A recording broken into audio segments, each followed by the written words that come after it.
व्रत का जो नियम है वो एक ही नियम है जो शिव महापुराण के अंतर्गत है। सुबह पूजा की थाली लगाई है। 5 व्रतों का विधान है, छठा व्रत का विधान नहीं है।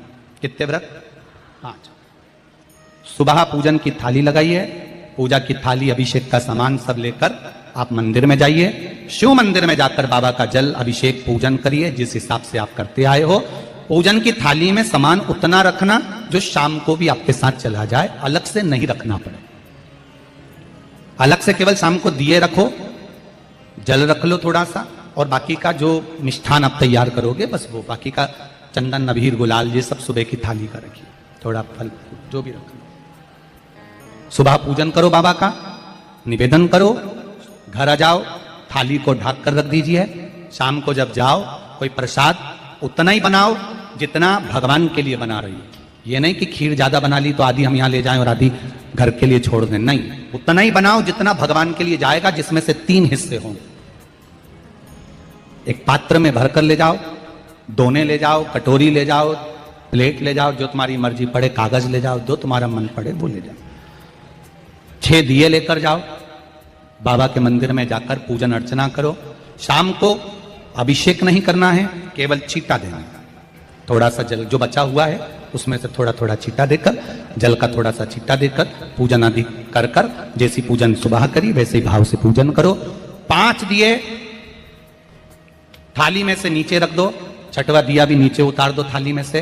5 दिए लगाना जब प्रसाद के 3 हिस्से पूरे कर दो, प्रसाद के 3 हिस्से रख दो नीचे, फिर दिए लगा दो 5। एक दिया उठाकर जिसको जलाया नहीं है वापिस अपनी थाली में रख दो। 5 दिए प्रज्वलित कर कर बाबा को निवेदन कर दो, बाबा आज मेरा पहला पशुपति व्रत है, इसको स्वीकार करना।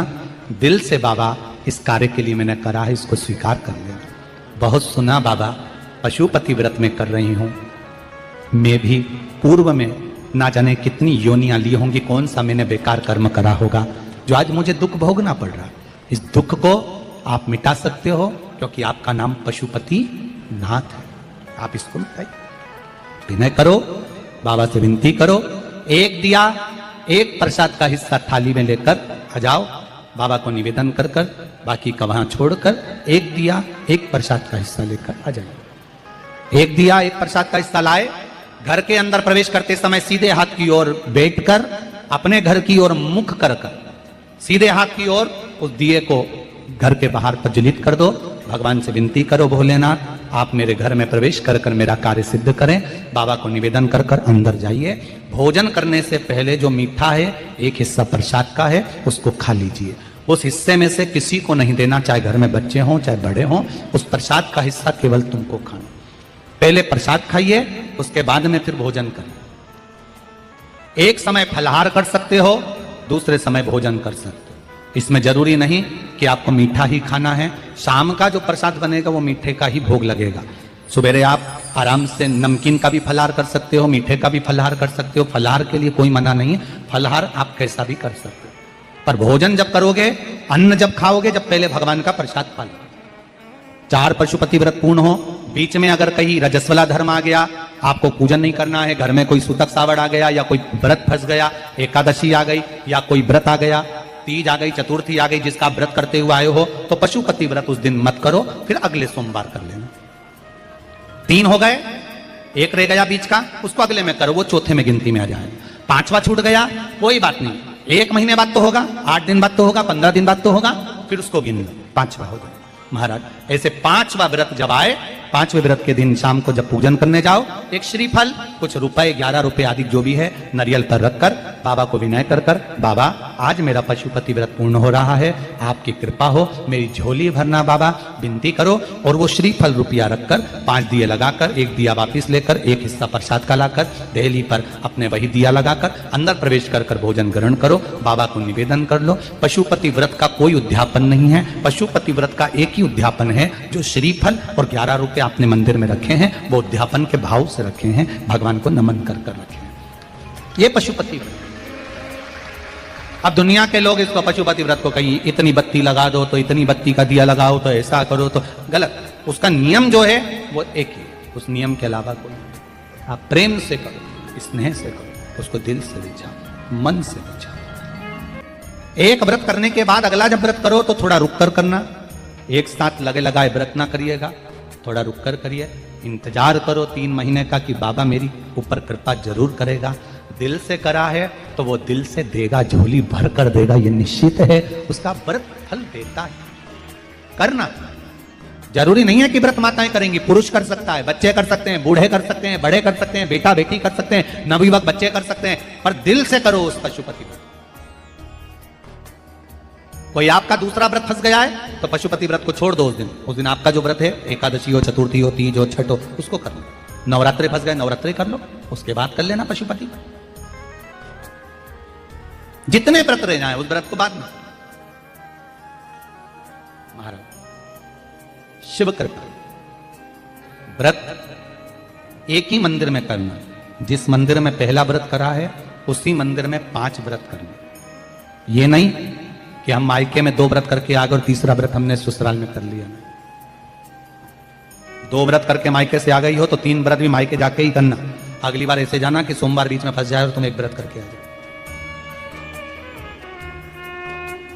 मायके में अगर व्रत कर रही हो तो अपनी पूजन का सामान अपने ही रुपए का होना चाहिए, मायके के पैसे का नहीं चाहिए। कुंवारी होती और तुम मायके के सामान से पूजन करती, अगर कुंवारी होती तो तुम्हारा वो पूजन लगता, पर विवाह होने के बाद, गोत्र बदलने के बाद आप अपना पूजन का धन अपना खर्च करें। हम तो यहां तक कहते हैं मंदिर में भी अगर लोटा भरा हुआ रखा है, मंदिर में बाल्टी भरी रखी है, आप पहले अपना कुछ रुपया दान पेटी में डालकर फिर आप उस लोटे का प्रयोग करें। पीपल के पेड़ के नीचे पूजन करने गए, आंवले के पेड़ के नीचे पूजन करने गए, बड़ के पेड़ के नीचे पूजन करने गए, किसी की लगी लगाई थाली मिल गई, सामान मिल गया, उसके सामान में से आप मत चढ़ाइए। आपके पास जो सामग्री है आप उससे पूजन करें। अपने पड़ोसी से 1 रुपया भी मांगकर भगवान को मत दीजिए। जिस भगवान को देते हो उस भगवान को बुरा लगता है कि मेरे सामने खड़ी होकर हाथ पड़ोसी के आगे फैला रही है, तुम मुझसे मांग, मैं तुझे झोली भर कर दूं। पत्र प्राप्त हुआ, बहुत सुंदर प्रश्न है आपका।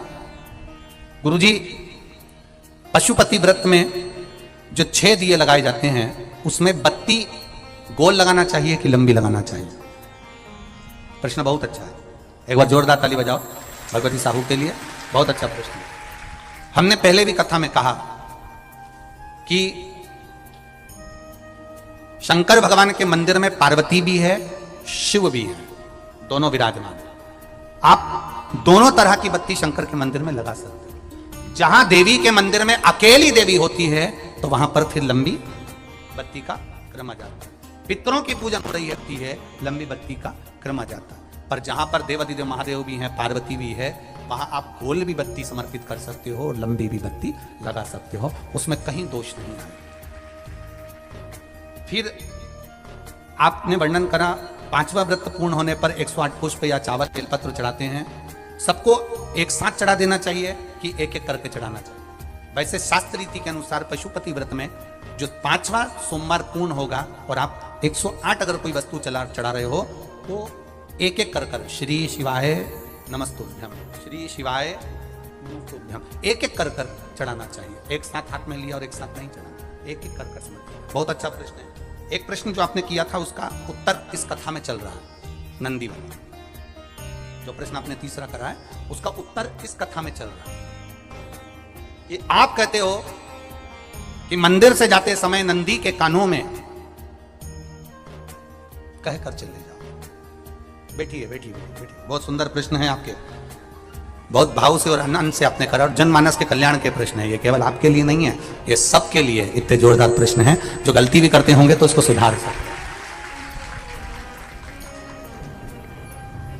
आपने कहा कि नंदी के कानों में कहना चाहिए। लोग हंसते हैं, कहते हैं बताओ वो नंदी के कानों में भगवान को कहना चाहिए। वैसे तो हम आपको एक बात बताते हैं कि दुनिया के लोग किसी दूसरे धर्म की कभी हंसी नहीं उड़ाते। दुनिया के लोगों को दूसरे का धर्म अच्छा लगता है। दुनिया के लोग सबसे ज्यादा हंसी उड़ाते हैं तो हमारे सनातन धर्म की ही उड़ाते हैं और जी खुद उड़ाते हैं, दूसरा उड़ाने वाला नहीं होता। दूर के ढोल हमें समझ में आते हैं, उसका धर्म हमें समझ में आ गया, उनका क्या है ऐसा है, आओ कुछ नहीं, उनके धर्म में ऐसा है, कितना आनंद हमें दूसरे के धर्म में लग रहा है और हमारा सनातन धर्म हमको बुरा लगता है। हमारे सनातन धर्म में बुरा लगने लगा। अरे भाई, लोग कहते हैं कि नंदी के कान में कहते हो, ये कोई हमारे पुराणों में या शास्त्रों में लिखा है? भगवती बहन साहू, आपको धन्यवाद देना चाहूंगा और एक बात कहना चाहूंगा, जितनी भी शिव महापुराण के अंतर्गत चाहे उपाय जो बताए जाते हैं कि बेलपत्री ऐसे चढ़ाना, काली मिर्च ऐसे चढ़ाना, चावल ऐसे चढ़ाना, धतूरा का क्या महत्व है, शमी के पत्ते का क्या महत्व है, बेलपत्री के पत्ते का क्या महत्व है, ये जितनी भी बातें बताई जाती हैं ये सब पुराण के अंतर्गत से बताई जाती है। अब दुनिया के लोग इसको चाहे टोटका कह दें, चाहे दुनिया के लोग इसे टोना कह दें, पर पुराण से हटकर कुछ नहीं। और आप लोगों को अगर बोला है कि नंदी के कान में कहकर भगवान शंकर के मन में बात पहुंचे, तो ये क्यों कहा? तो ये भी हमारी शिव महापुराण में लिखा है, जलंधर के चरित्र में। कोई आपसे कहे कि नंदी के कान में बोलने से क्या होता है, ये जलंधर का चरित्र कह रहा है। मां पार्वती जी का हस्त कमल पकड़कर जलंधर लेकर जाने लगा। वृंदा का पति लेकर जा रहा। वृंदा तो भगवान की भक्ति में लीन रहती थी, उसको तो जलंधर को सबसे ज्यादा तकलीफ थी नारायण से, पर शिव के पास आ गया, क्योंकि ईर्षा प्रवृत्ति, अभी कथा में कहा, कोई कोई ऐसा होता है जिसको तुमसे बेर नहीं होता तो भी अंदर से ईर्षा जाग जाती है। कोई कोई ऐसा होगा जिसको अंदर से ईर्षा जागती है, अपने आप अंदर से ईर्षा जागती है, उसका कोई बेर नहीं, और ईर्षा जागती, भीतर से ईर्षा जागती। ना आप उससे मिले हो, ना कभी वो आप उसके सामने बैठे हो। कई लोग किसी ना किसी की बुराई करते हैं तो हम लोग पूछ भी लेते हैं, क्यों साहब उनसे मिलकर आए हो क्या तुम? कभी नहीं मिल किया, कभी उनका सामना हुआ नहीं हुआ, तो फिर बुराई क्यों कर रहा? एक ने कर दी थी इसलिए हमारे ध्यान में था तो हमने भी कर दी। लो, वो कुआं में डूब के मरेगा तो तू भी मरेगा का? नंदी सामने बैठा है, गणेश जी को मालूम पड़ गया, कार्तिकेय को मालूम पड़ गया, मां पार्वती जी का हस्त कमल जलंधर ने पकड़ लिया और लेकर चला।